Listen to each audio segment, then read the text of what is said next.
हाल ही में केजरीवाल जी को, वो दूसरे सीएम को उन्होंने तो गिरफ्तार कर लिया। उसमें डिटेल्ड क्या कंडीशंस रखी हैं, कौन कौन सी चीजें सजेस्ट की गई हैं, कौन कौन से प्रपोजल उसमें रखे हैं, उसकी डिटेल जब तक आएगी नहीं तो उस पे बोलना अभी तो मुश्किल ही होगा। लेकिन जो मोटी मोटी चीजें उसमें सुनने को आई हैं, करप्शन के खिलाफ है, जो क्रिमिनल्स हैं, क्रिमिनल रिकॉर्ड रखते हैं, बड़े बड़े जराइम में मुलव्वस हैं, उनको इलेक्शन में बैन करने का जो संदेश आया है, इन चीज़ों को हम सराहना करते हैं।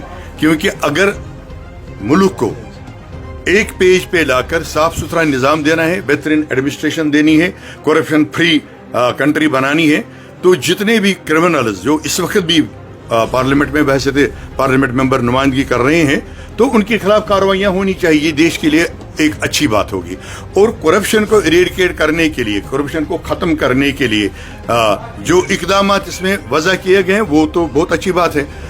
और ये चीज कि अगर इसमें कोई भी होगा, स्टेचर को कंसिडर न करने के बगैर, जो बिल में सुना है, प्रपोज किया गया है कि अगर इसमें किसी भी हैसियत का, ऊंची हैसियत की कोई शख्सियत भी मुलव्वस हुई, इवन मुल्क के प्राइम मिनिस्टर होंगे, होम मिनिस्टर कोई भी होंगे, तो उनके खिलाफ बाज़ाब्ता तौर 30 दिनों के अंदर कार्रवाई की जाएगी। जहां तक ये चीजें हैं वहां इन चीजों को हम अप्रिशिएट करेंगे। बहुत अच्छी बात है अगर ऐसी चीजें हैं, लेकिन पूरा पता चलेगा डिटेल इसके बाद ही।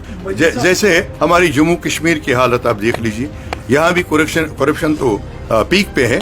कई स्कैंडल्स हुए पास्ट में, खासकर एम्प्लॉयमेंट को आप जानते हैं, जो SSRB के जरिए एम्प्लॉयमेंट के वो लिस्ट निकाले गए थे, क्या किसी को सजा, ये तो छोटे दर्जे की चीजें, क्या किसी को सजा मिली? यहाँ माइनिंग्स को लूटा जा रहा है, यहाँ से बहुत सारी चीजें हैं। तो जम्मू कश्मीर के अवाम इस चीज का वेलकम करेंगे, अप्रिशिएट करेंगे अगर करप्शन को इरेडिकेट किया जाएगा और अगर यहाँ के लोगों को उनके हकूक दिए जाएंगे।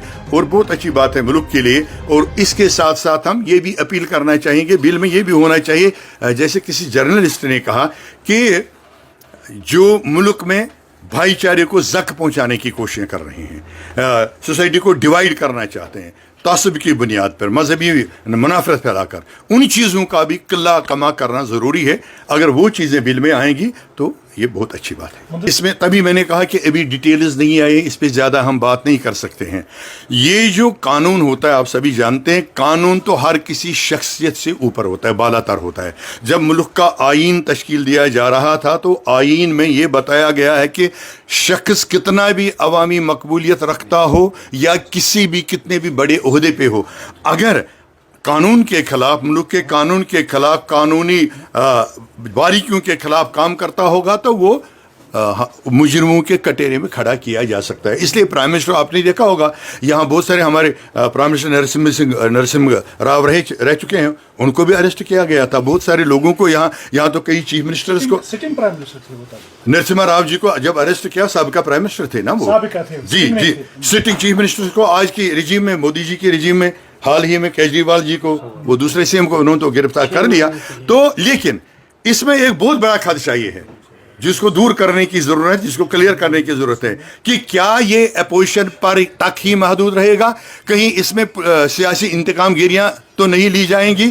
क्या यहाँ जो सियासी लोग हैं, जो मरकजी हुकूमत जो मौजूद होगी, कोई भी हुकूमत, इस वक्त बीजेपी के NDA की है, क्या अगर कांग्रेस